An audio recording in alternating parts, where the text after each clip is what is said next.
Hello, Dental A Team listeners. This is Kiera Dent, and I just wanted to say thank you so much for being part of my Dental A Team family.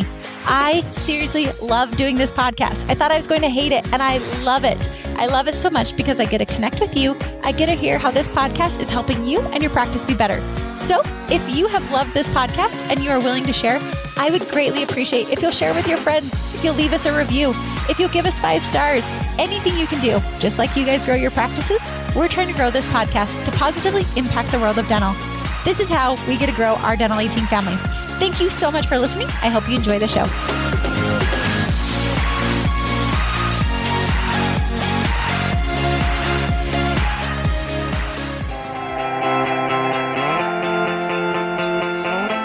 Hey everyone, welcome to the Dental A Team podcast.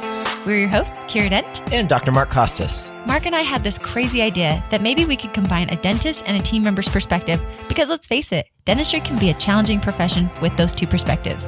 And Dental A Team podcast was created. I'm a practicing dentist, a multiple practice owner, a dental performance coach, and the founder of the Dental Success Institute. I've been a dental assistant, treatment coordinator, scheduler, biller, office manager, current practice owner, and international dental consultant. Mark and I don't just understand you, we are you. Our goal is to positively impact the world of dentistry by sharing our lessons learned from the road in hundreds of dental offices. 2 perspectives, 1 mission, to help dental professionals reach their full potential. Welcome to the Dental A Team podcast.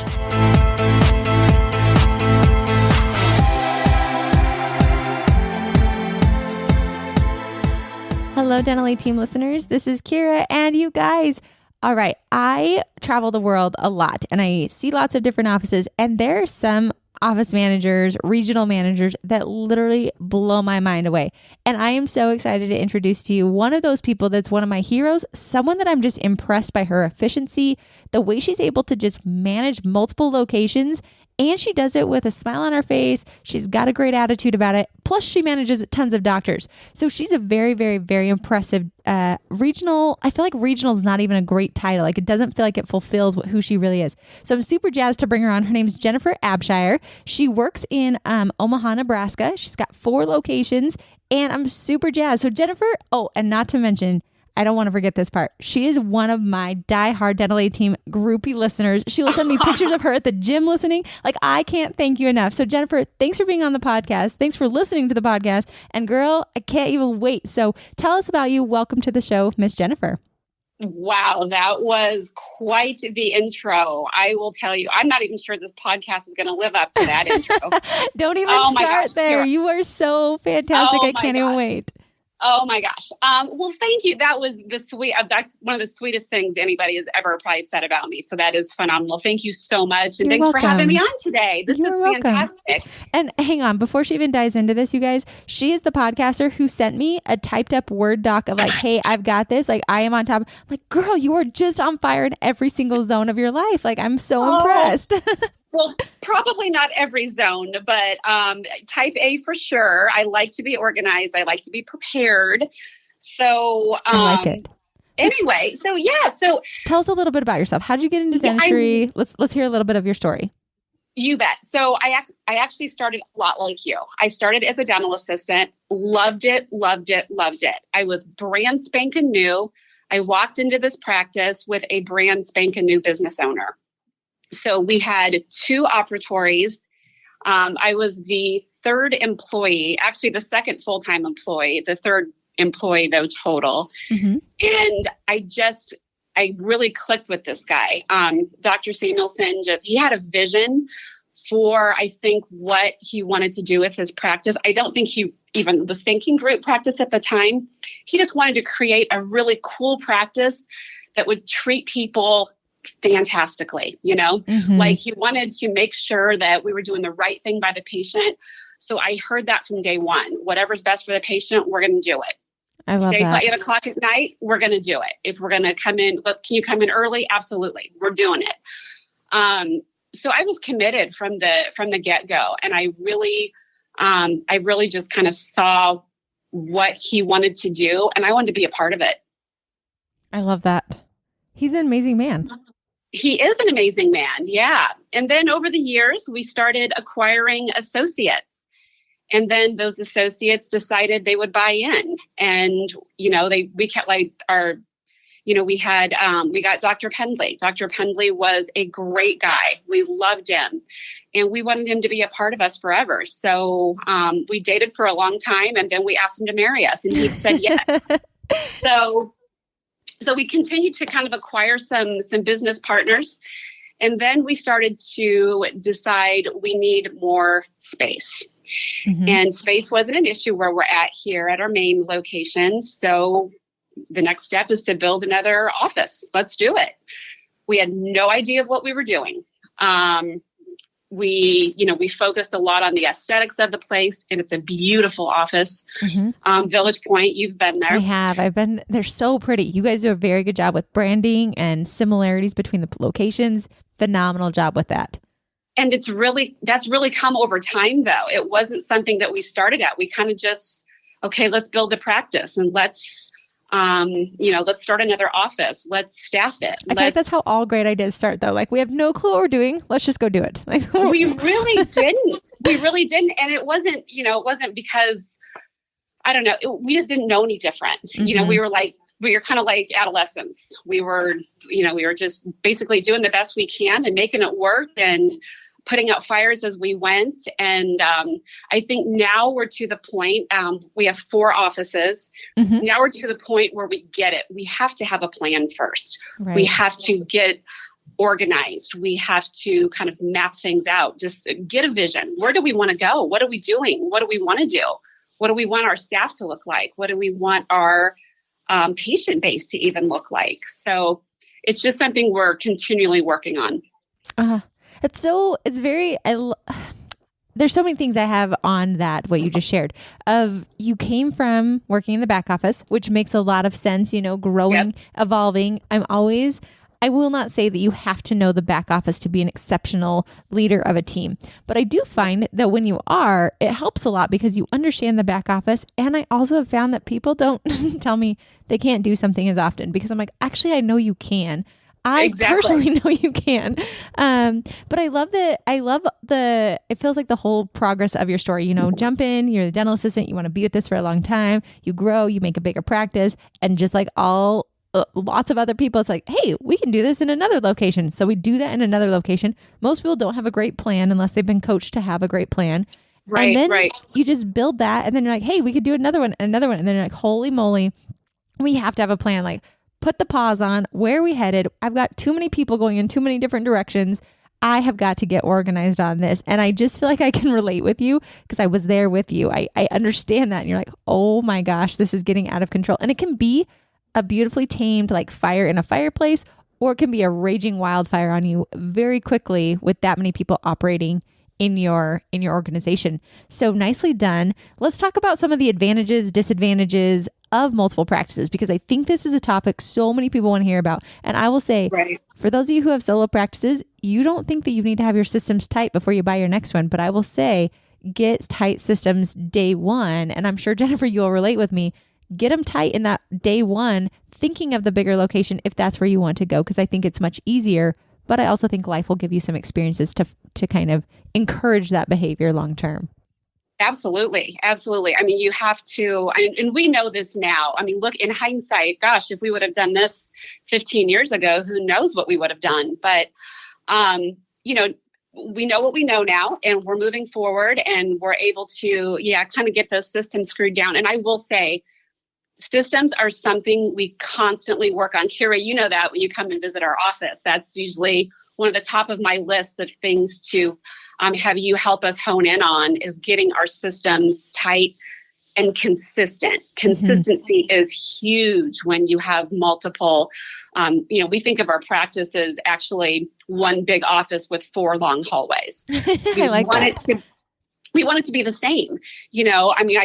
I hate to say McDonald's, but kind of McDonald's. When if a patient comes to our main location and then ends up going to another location, I want them to have the same experience and the same treatment and the same lip balm, the same, toothbrush. I mean, it's crazy, but patients expect that. They do.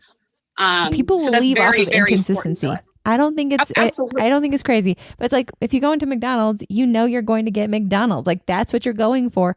And when you guys have multiple locations, that's what patients expect. Like, why do I get it? Otherwise, you can't get them to branch to the other locations. They're like, I'm going to go to the flagship. I don't want to go to the other ones because they're not as good.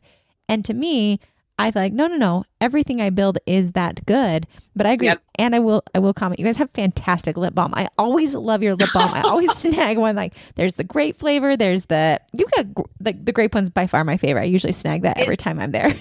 They do a flavor of the month. I'll give them a little shout out. Lip Balm Express, very small company in Ohio, kind of a mom and pop shop. They do a great job. Customer service is phenomenal. They're There you go. good people. It's good. people. I like it. I always snag one. They're usually in my coat pockets. I've got them for a long time, so I love them. So okay, all right. So Jennifer, I want to talk like if you like you have had so much experience. So let's talk about some of the advantages of multiple practices, some of the Sure. disadvantages, some of the lessons you've learned along the path. Like dive into this, take it whichever way feels good to you, because there's so many pieces we can go on within group practices. I mean, advantages clearly for us, and this is something we talk about a lot, it's accommodating our patients. Mm-hmm. How can we get, how many patients have we, gotten over the years that have called their own dentist and their own dentist can't get them in for a toothache for 2 weeks? Oh. I mean, that's crazy. You can't let people wait. So we want to make sure that we're able to accommodate a patient. If it might not be at their home location, we're going to get you into one of our other offices and you're going to have that same great treatment. So that's a huge advantage of having multiple locations. More flexibility. If a patient wants to, I'd rather, your Ralston location is a little closer to my office. Could I go there? Absolutely. There's no egos here. A patient is a patient. It's a patient of our practice, not a patient of our office. Mm-hmm. So we want to make sure that, we're accommodating those patients, so they can not only have the best experience, but so their life can be a little easier too. Nobody likes coming to the dentist. I mean, it's, the cat's out of the bag. Nobody wants to come here. I mean, They it's don't. the truth. Mm-hmm. So, if you can make it so it's easy for them, oh my gosh, that is so huge for us. Well, what I loved is you said, can I come to the Ralston location? And your first response was absolutely. And I know that's your first response. Like that's what you say all the time, because people on podcasts will respond in the way that they are patterned. I mean, people get nervous when they get on podcasts. So that they're saying the things that are just a natural pattern and a process for them. So for you to say absolutely, I know that that's what you've trained your team on, because you're constantly focusing on how can we make this patient experience better? Absolutely. We're going to make it. But I love how you said it's a patient of the company. It's not of our individual office. It is. And you also have to have business owners that think like that too. You can't get territorial over your patients and the work that you do. How do you dispel that? Because I know that happens a lot. Doctors will get it does, and I feel like they'll know the line is in the sand, and then they start to like gray over, and you got to bring them back. So how do you let's actually just talk about that a little bit. How do you keep your doctors from having egos of wanting certain patients and not getting upset about that?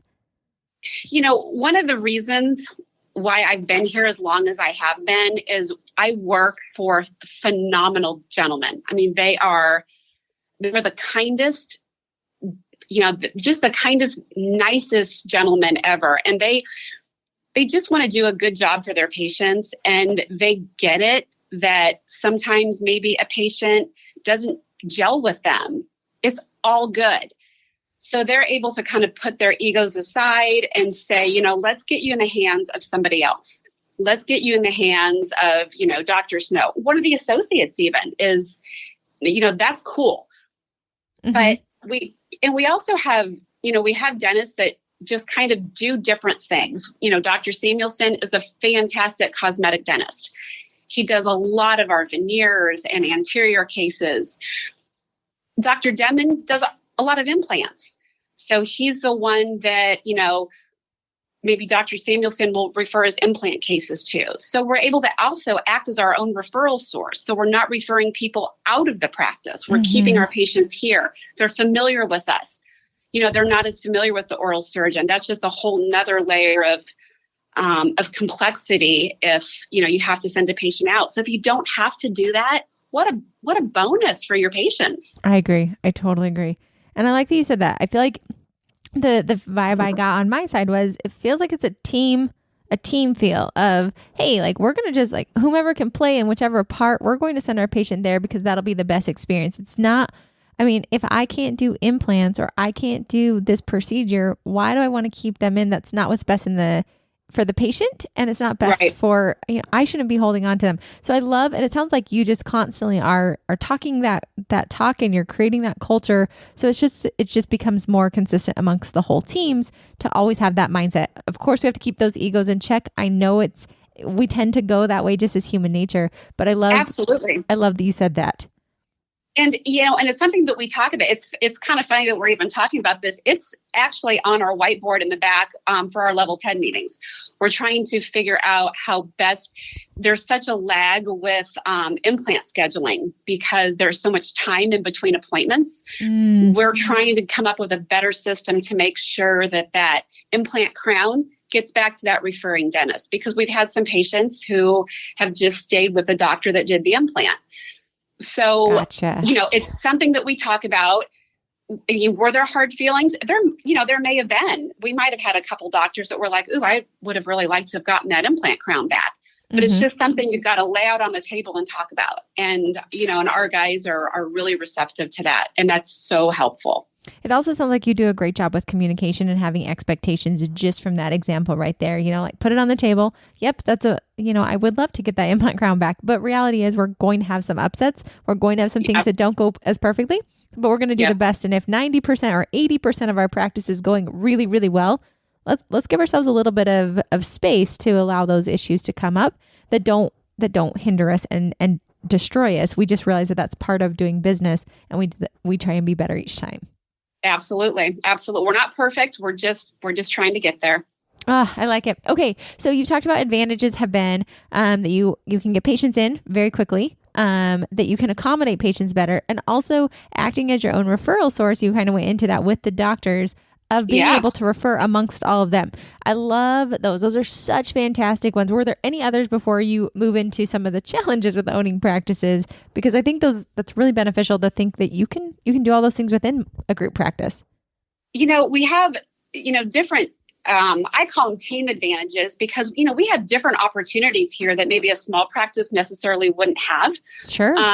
We have areas for job growth here. I mean, if you're an assistant and, you eventually maybe want to be an administrative person or have a different role, there's that possibility here. No problem. We have an assistant actually that wanted to go to hygiene school. We were so excited for her. We're like, girl, you go for it. Go to hygiene school. Be the best hygienist you can be. And she is planning on coming back, and we're going to get a place for her for sure. So, smaller offices, unfortunately, just don't have those same opportunities just because of their sheer size. So that's understandable. But with all those people that we have working for us, we actually have so many ideas. Ideas we have 25, 30, actually 31 different perspectives on what can make our office or our practice better. And if you have open ears and you're willing to listen to that, the possibilities are endless. I mean, it's so awesome to have people that not only care about what they do, but care about where they work. So they want to find ways to make it better too. Well, as you said, just all those different ideas. A lot of people ask me how I became a good coach and consultant. And I'm like, I did come from the dental world. And I think I did get struck with a little extra dental love when I came down the chute when I was born. But I really think one of the best things that I can do is I have so many experiences with so many offices with so many different perspectives that I can bring to the table. So to tie to what you just said, having more people, more perspectives, like you said, if you will listen to that, holy moly, you guys, I have seen offices, and a lot of times the person that I wasn't expecting is the one who's got the most brilliant idea because they see it from their angle. And you're right, that's a lot of different people's ideas. And yet you just have an idea generating machine around you if you're willing to listen, which I love. It's a very clear path. I mean, as I listen to you, I hope other leaders are listening. Jennifer, you are not somebody who has to do it your way. You're not somebody who thinks you've got it the best way, or because I'm the person that I am, listen to me. You really are, hey, team members, there's a lot of you. I want to hear your ideas. Let's make this the best that it possibly can be, because your most important mission is what you said at the beginning. How can I make the best patient experience? And I love that, because that's your driving influence, not how you can be so great, not how you can have all the kudos, which honestly, I would give you every kudo in the world because you're phenomenal. But like, just listening to you as a leader, I believe that I would contribute exponential success in your practice to the mindset that you have of wanting your whole team to contribute as well. Absolutely. It's so important. And people want to do a good job at work. I really honestly believe that. I agree. And everybody wants to be a part of this. And it's just finding a way to help them be a part of it.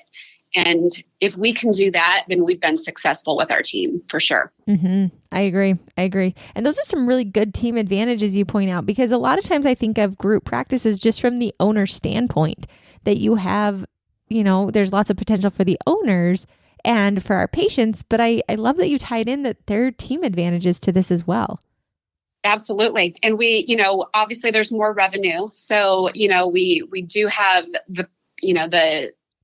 the strength, and that we're able to maybe give our staff a little bit more than, maybe a single practitioner.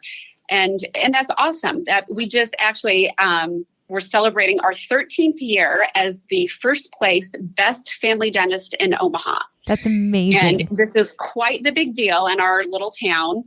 And we always tell the girls, if we campaign and we ask our patients to vote for us and we treat our patients right and we win, we're going to do something fun. We just had a shopping day last Friday. Aww. Everybody got a gift card to shop. We had a nice team lunch. We celebrated some team anniversaries. It was a fun team building day. And I said, this is literally the best part of my job, when I get to plan the parties and do fun stuff like that. And everybody's excited about what they bought shopping, and it's phenomenal. So fun. So much fun.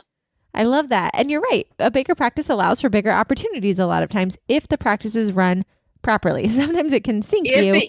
Exactly. You have to have the budget to do that. You have to budget that in, of course. But you're even thinking of budgeting that. That's what I love. Like, hey, there are these opportunities, and we're looking for that because we know our team is what makes us great. Like, that is what gets us there. It takes a village, that is for sure.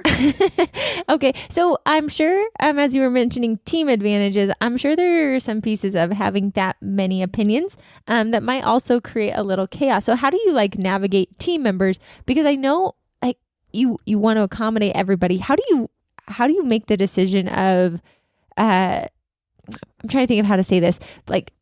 A lot of people give you ideas. How do you maintain keeping them involved, keeping them engaged, while still being able to say no, so the practice can go in the direct way that you want it to go? Does that make sense? You're navigating not being a people pleaser, but being a leader, but still keeping everybody happy. It does. And one of our biggest challenges is consistency. We do have, and you and I have talked about this, we have times when maybe somebody goes a little rogue and this is how we do it at our office. And you have to kind of gently rein them back in and say, well, this is what we decided we're going to do as a practice. We're a practice. We're not an office. Mm-hmm. So right or wrong, right now, this is what we're going to do until we figure out a better way to do it. So, I think you can tell people no. And one of the hardest things for me is not being able to make everybody happy. It's just, at this point, it's just not possible anymore. There's too many of us. Mm-hmm. And, there's always going to be somebody that's kind of like, ugh, I wish we would have done this. Mm-hmm. Well, we got to plow forward. And sometimes we do have to draw a line in the sand and say, ladies and gentlemen, this is how it's going to go down.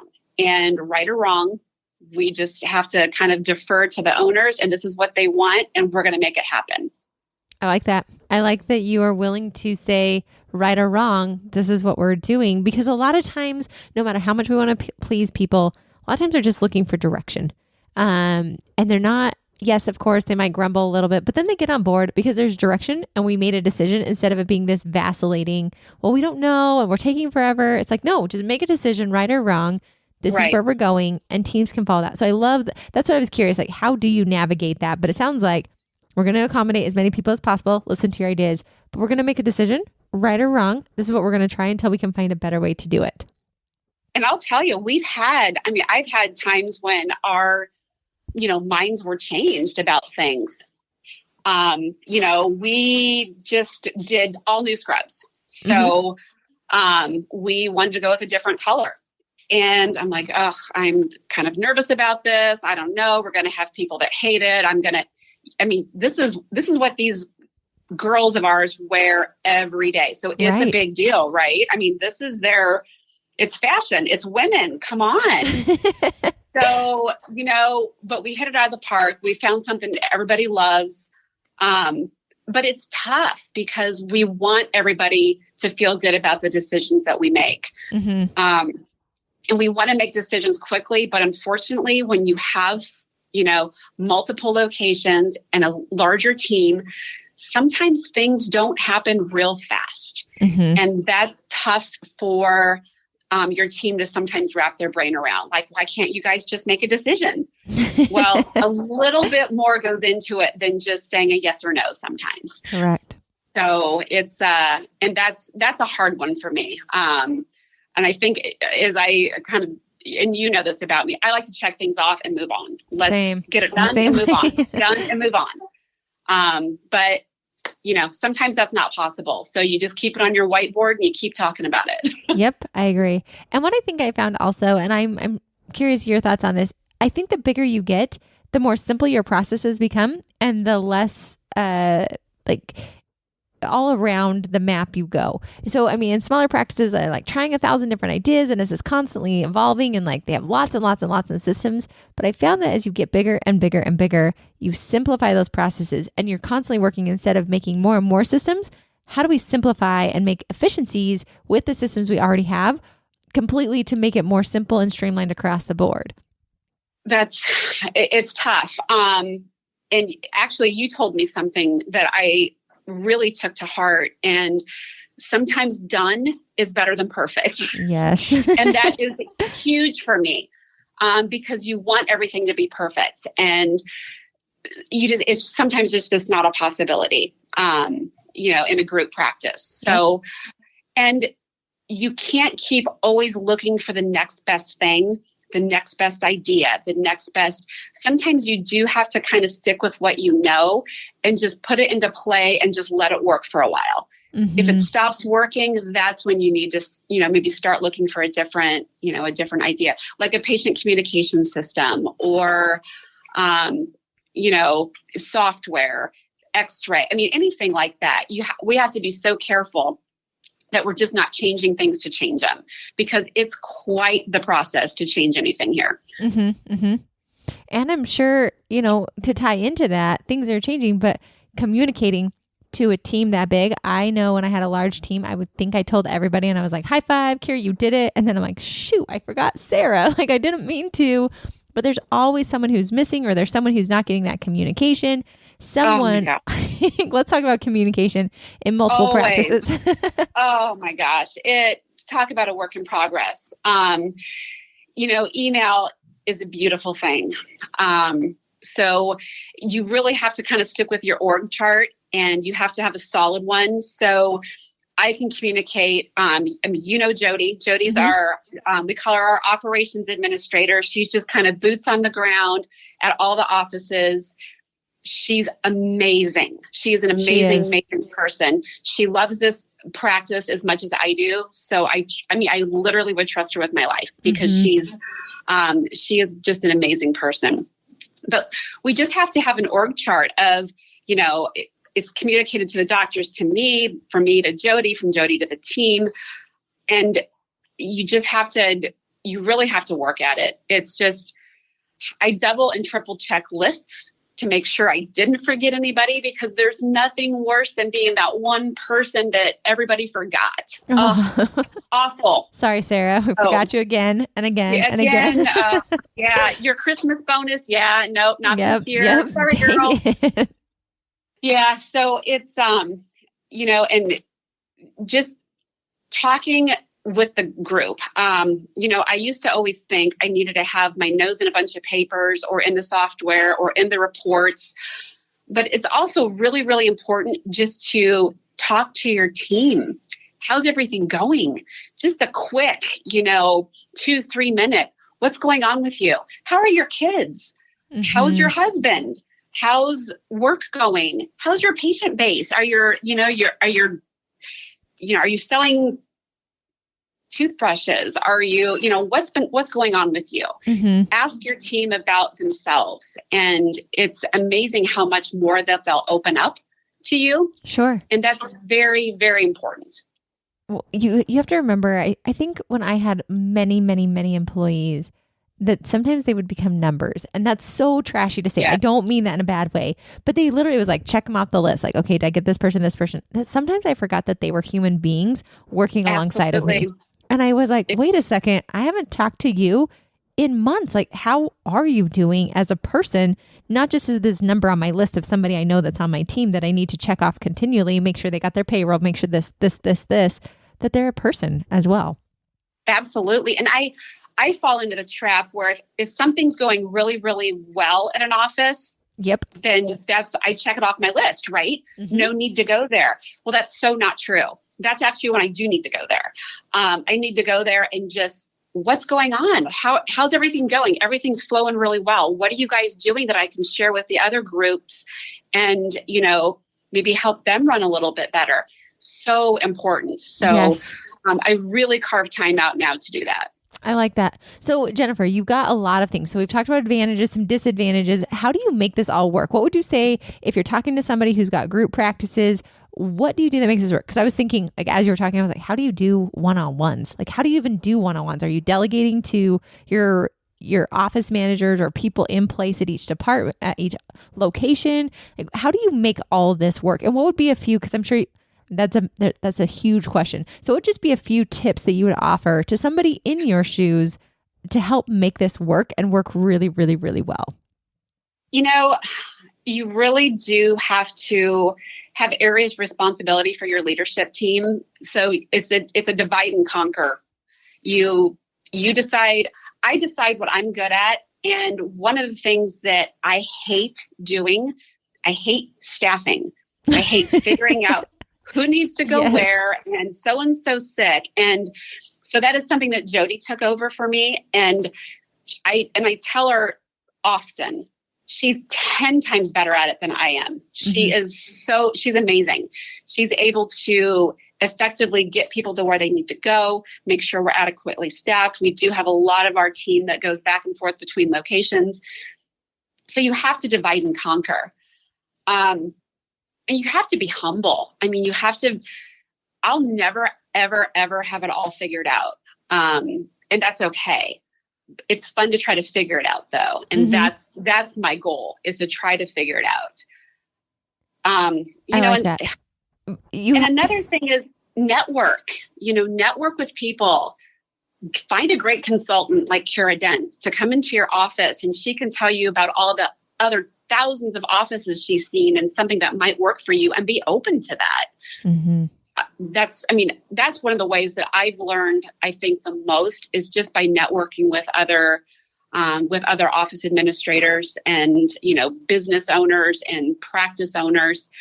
There's some really, really good ideas out there. And if you can put them into play, it's huge. Totally agree. Completely agree with you.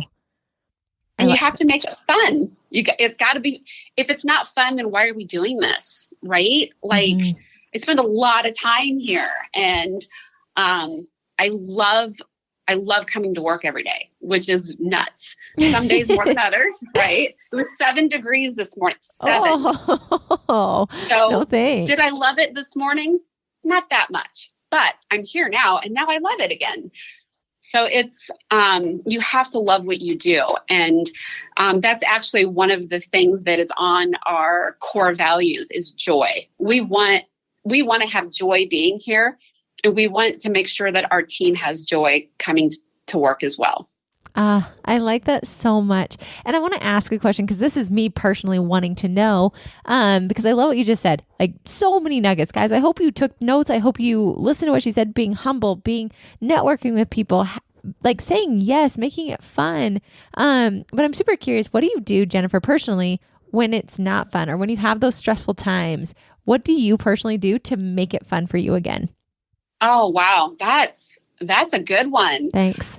I was like, I really want to know. I'm really curious.